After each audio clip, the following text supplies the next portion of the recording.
Mimi nataka niwaambie vijana wa Nakuru County, asanteni sana, mlijitokeza last week wakati ilikuwa inafanywa verification ya Nyota program. Na PS ambaye anahusika na hiyo program yuko hapa, Bwana Fikirini Jacobs. Huyu kijana ni PS wangu na ni kijana wa miaka 30. Yeye ndiye anasimamia hiyo kazi na ndio principal secretary wa hiyo kazi.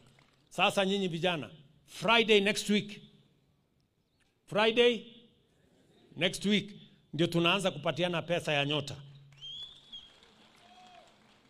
Wale ambao mtakuwa mmekuwa verified, makaratasi yako iko sawa, biashara yako tunajua inafanya kazi gani, sasa wewe tutakupatia 50,000 pesa taslimu ya Kenya.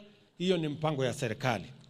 Vijana 3,850 wa Nakuru County tutawapatia pesa katika hiyo mpango, na tutaendelea na hiyo mpango mpaka tufikie watu wengi.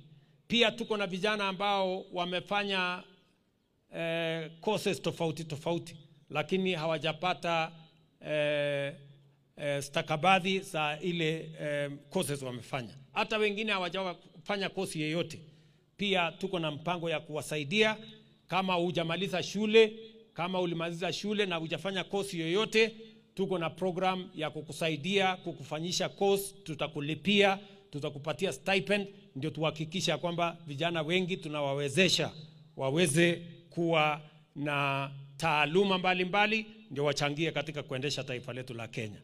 Pia kina mama na vijana na wale wengine wote pia tutawahusisha kwa mambo ya ACBO ama Government Procurement Program, ili muweze kufanya biashara na serikali ya county na mfanye pia biashara na serikali ya kitaifa.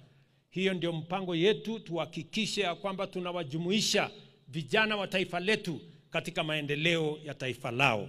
And that is why we have housing and markets and hostels to make sure that we give opportunities for young people to work. It is also the reason why we have the program on digital programs under Jitume program, ICT hubs, to create a big ecosystem of digital jobs. And that is why we have the export of labor, where we are facilitating more young people to work outside Kenya.